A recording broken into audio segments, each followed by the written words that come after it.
Today I want to show you how to recover from a divorce, and if at the moment you are going through a divorce and you are in the process of healing from this divorce and of finally getting over your ex-husband, then this episode is for you, because I will not only share scientific studies with you that help you to truly understand each and every point that I'm going to share with you, but I will also focus on specific practical tips that you can use today and of course also in the following days and weeks to finally recover from your divorce.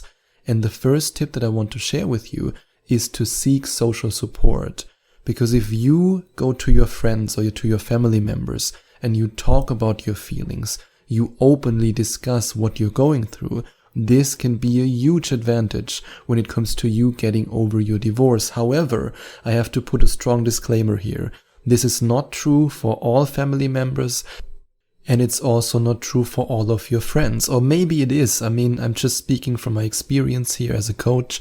I had some coaching clients who actually told me that when they opened up about their divorce to their parents, that, for example, their father or their mother was shaming them for going through a divorce. In this case, I would distance myself from my parents when it comes to the divorce process. And I also want to warn you when it comes to certain advice from friends. I mean, how many times have I coached a woman now who told me that one of her friends gave her the following advice: yeah, just go to the club with me and party until 4 o'clock and then hook up with some random guy and you will feel better. And then she hooked up with a random guy, she felt terrible, and it didn't help her at all to get over the divorce.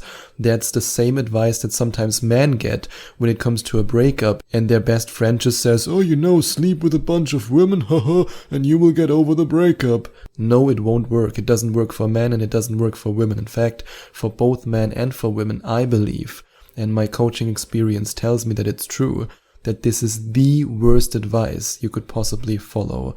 So that's why it's important to deliberately choose your social support. Don't just go to any random person or any random friend or family member and share everything with them, but be really deliberate about who you share that with. Because if you share your struggles and what you're going through with the right person, this can accelerate your healing journey. But if you share it with the wrong person, this can make everything worse. That's something that you have to keep in mind. And if, for example, you want me to help you to go through this process of healing and to come out stronger on the other side, then you can go to gethimkeephim.com/recovery, and you can also find the link to this page in the description. And this leads you to my breakup and divorce recovery coaching session. And then you can decide for yourself, maybe after you've watched some of the testimonials on this page, if you're ready to recover from your divorce and to heal, and if you're ready to work with me on that. And then practice a lot of self-care. Yes, right now you should be focusing on yourself. And when it comes to self-care, I want to mention again, going to the club, getting drunk and hooking up with a stranger is not loving to yourself. This has nothing to do with practicing self-care. That's just you listening to, sorry if I say it like this, stupid, ridiculous, and sometimes, just sometimes, also advice that should not make you happy. But that's something that I want to discuss further in this episode. For now, I want you to realize that self-care is important. Right now, you want to become the best version of yourself. If, for example, during your marriage, you didn't really work out, you didn't really focus on your physical health, then hit the gym. And maybe you will also meet an amazing man in the process at the gym. And of course, first of all, you should go through the healing journey. So I'm just talking about the distant future now. But then you might also want to work on your spirituality.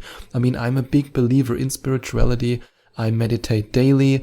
I, for example, always recommend to my coaching clients to find out more about a spiritual teacher/neuroscientist called Dr. Joe Dispenza, whose advice I'm following all the time. And in fact, I'm doing his meditations daily. And no, I'm not affiliated with him at all, so I don't gain anything from recommending him. But you might also want to check out his books, You Are the Placebo and Breaking the Habit of Being Yourself, to get started if you're open-minded to spirituality. Or think about hobbies that you want to do. Maybe you always wanted to start kite surfing or bowling or basketball or whatever it might be.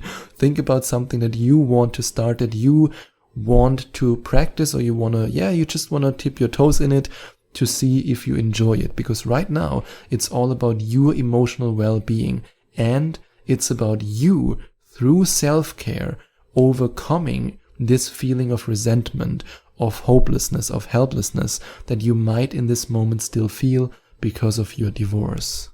And then when you engage in new hobbies, and you maybe also work on your spiritual journey and you engage in meditation, or maybe you also just think about, hey, where do I want to travel?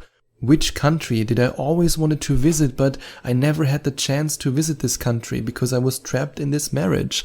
Then do it. Embrace your life. And while you're doing that, I want you to step out of your comfort zone by meeting new people. And no, I'm not talking about dating. In fact, I believe that when it comes to getting over your divorce and healing from that breakup, healing from that divorce, the worst mistake you can make is, before the healing is completed, to sign up on Tinder and on Bumble and to then go out, have one-night stands, or get disappointed because you're looking for a relationship, but then you figure out, hey, Tinder is actually a hookup app.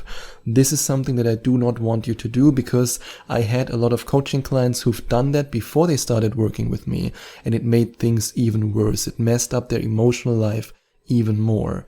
However, by meeting people, I mean that you go out and socialize with the opportunity to meet friends. Because one thing that I've realized now that I've coached a lot of women who went through divorces is that a lot of women have completely lost contact to their friends during their marriage. Not all of them, but some of them. And even if they haven't lost contact with their friends, they don't really have an active social circle.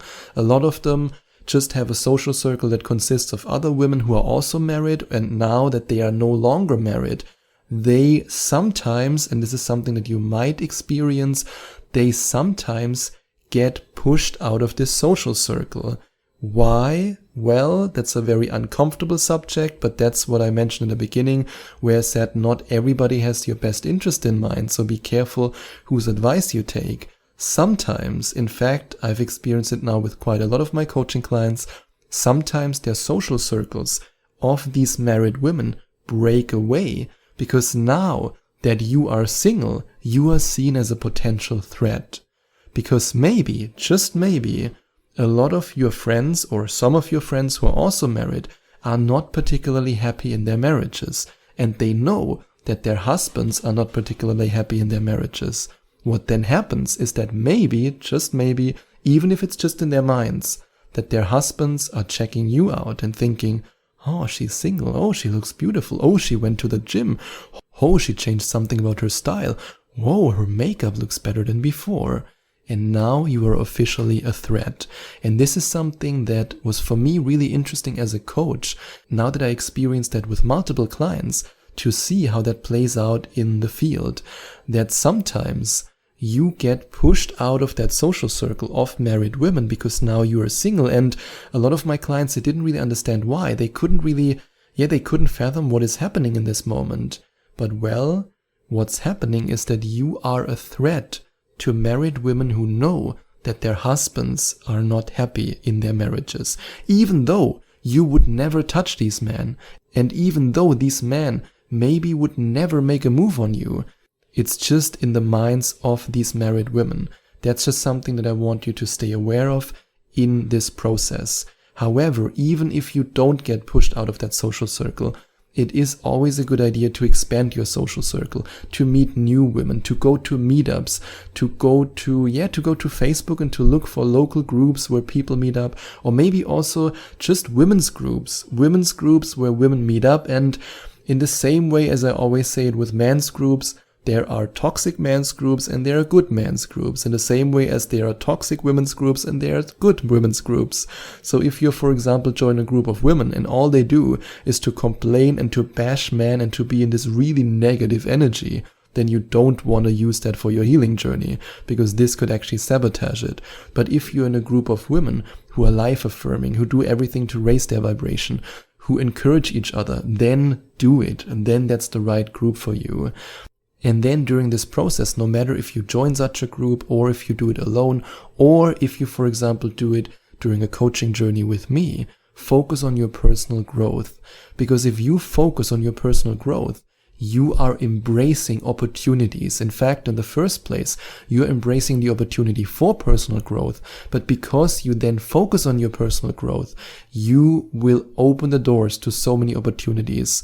For example, opportunities in the realm of new hobbies, making new friends, developing new skills, exploring new interests, and also furthering your education or your career.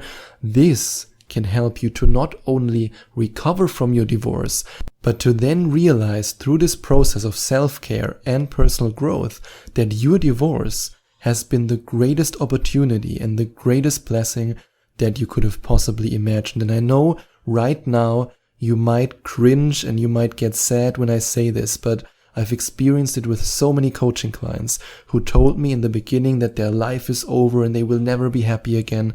And then during the healing journey, they realized that this was the biggest blessing that could have possibly happened to them. And if you want to work with me on transforming your sadness, your anger, your frustration because of your divorce into this blessing, then I invite you to go to gethimkeephim.com/recovery, or click on the first link in the description to find out more about my breakup and divorce recovery coaching sessions. Or if you want to find out more about all of the coaching sessions I offer, including hypnosis sessions, you can go to gethimkeephim.com/coaching or click on the second link in the description. And if you enjoyed watching this video, if you liked it, please give it a big thumbs up and leave a comment in the comment section below. Share your opinion, share your thoughts. I would love to hear from you. And I would love it even more if you would hit the subscribe button and smash that notification bell so that you get notified whenever I release a new video for you. Thank you so much for taking the time to watch this video.